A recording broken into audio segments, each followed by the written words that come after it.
Yo, what's up? Thanks for tuning in. Red Blood Black Flag, and I want to talk about this Andrew Yang character. Uh, so I did a couple Googles and a little bit of basic math. I want to try to get the most accurate numbers I possibly can. So, okay, I'm mainly going to talk about his idea of giving $1,000 per month to every adult in the United States. So, first thing we need to do, I guess, if we really want to figure this out, is we need to find out how many people that is.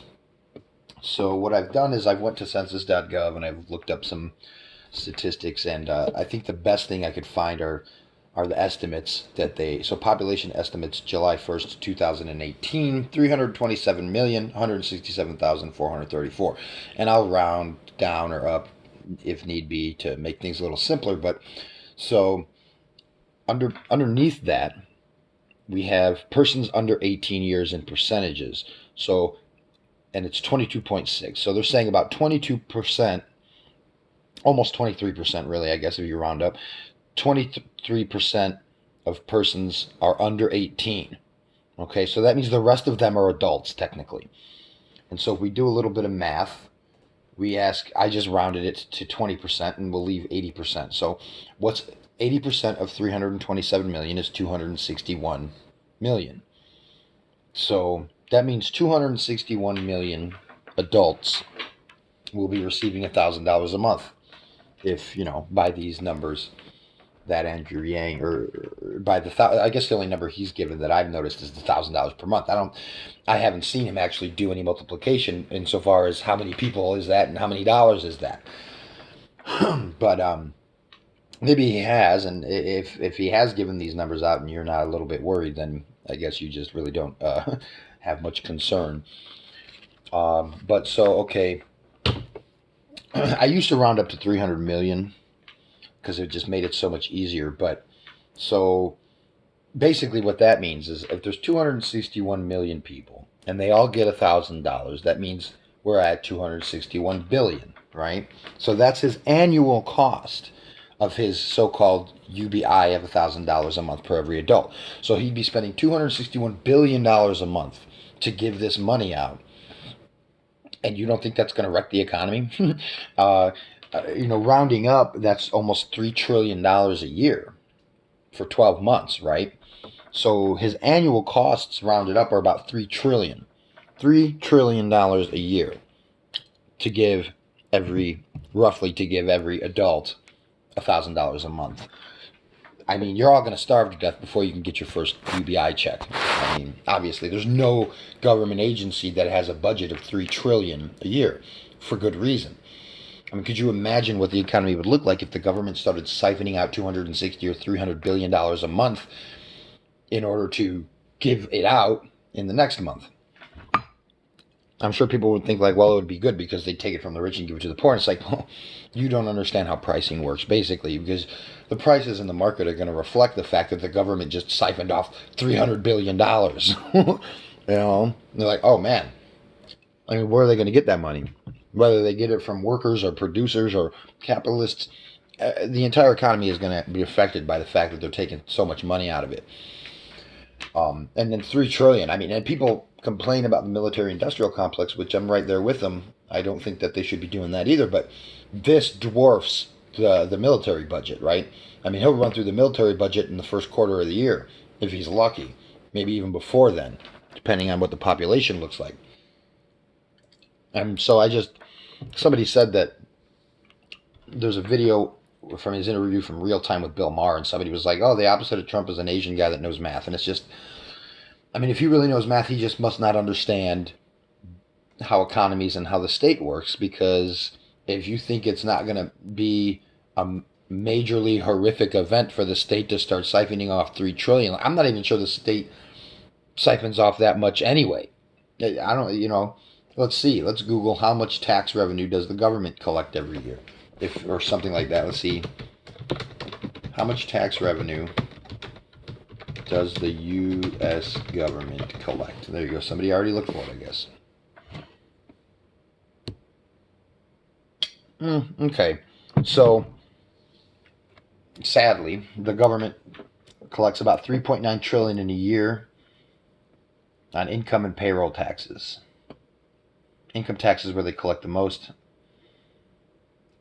So, I mean, okay, so now double that.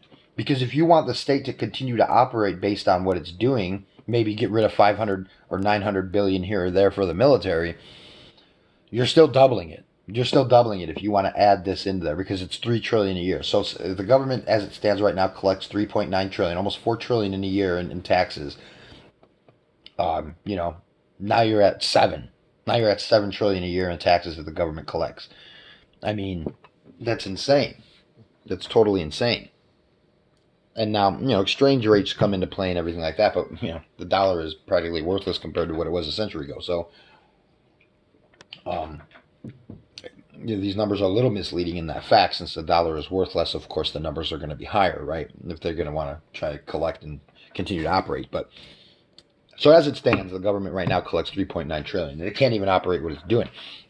It's lacking in various areas and stuff. So, that's just outrageous that the government would take, almost $8 trillion out of the economy and then put it back into the economy and claim like it's helping us. I mean, you're going to immediately feel the effects of this increase of $3 trillion in taxes. I mean, what's he really going to do? Maybe go against the military. So reduce the military budget and you'll offset a little bit of that. But, I mean, it's peanuts. It's peanuts compared to 3 trillion, and it's just, this is a nonsense. Socialists can't usually be bothered to analyze the math of what they actually propose. I mean, if they did, they would realize, oh wow, yeah, that's not going to work. I mean, everybody's going to be living in poverty except for the state and its friends, because they're the ones who just collected $9 trillion out of or $8 trillion out of the economy, and decided to funnel it back to whoever they chose. We would like every adult gets $1,000. Yeah, well, all the things that those people buy are going to be raised up to some relative percentage tied to the fact that the government just took 260 or $300 billion out of the economy last month, or 3 trillion last year, and then you're waiting. By the time you're waiting on your tax refund, they're not even going to be able to give it to you, because they're going to have to divvy up everybody's money amongst everyone else. So yeah, you'll get your $1,000, but you might have got more in a tax refund. I mean, the math of this just does not work out. It just doesn't work out. The economy can barely stand the burden of 3.9 trillion a year in a lot of areas. The lower income people suffer due to this, because when the state takes so much money out of the economy, it affects all the prices. All the prices go up because it's just another added cost of business, an unfortunate one that shouldn't exist. But nonetheless, here we are. So if you don't think 3.9 trillion is enough for the government to operate, then you should perhaps move to an openly outright socialist country. And the U.S. being fascist and all, it doesn't seem to have enough authoritarian boot up your ass if you want the government to siphon off yet another 3 trillion. I mean, how much of a dent of the 3.9 that it already collects do you think you're going to make by, getting rid of the military industrial complex? Or if you got rid of the entire military budget, you're still at $3 trillion. And then you add another 3 trillion for his annual UBI costs, and that's just for the $1,000 a month. I don't know what else he talks about. That one just blew my mind, where it was just like, dude, the numbers on that are astronomical. So I wouldn't put too much faith in this guy. It's nonsense voodoo economics. It's going to destroy the economy. I mean, with the state already adversely affects the economy at 3.9 trillion. The economy is really struggling in a lot of ways. Of course, Trump might have you believe otherwise, but he's full of it.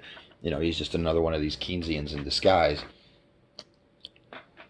who thinks that government spending benefits the economy. And he might say otherwise, but he clearly thinks that due to his tariffs and his immigration control policies and all that other nonsense. So, taxes are destruction. Every free market economist knows that taxes are destruction. So every time you propose a tax, you're destroying aspects of what would have been a free market economy. And you're taking that money away from people who produced it and made it and earned it. And you're shuffling it all around to people who didn't. I mean, that's all there is to it. And if you want to burden the economy with another $3 trillion a year, I don't think you're going to be in a very good place. So good luck with that. Hopefully it never happens.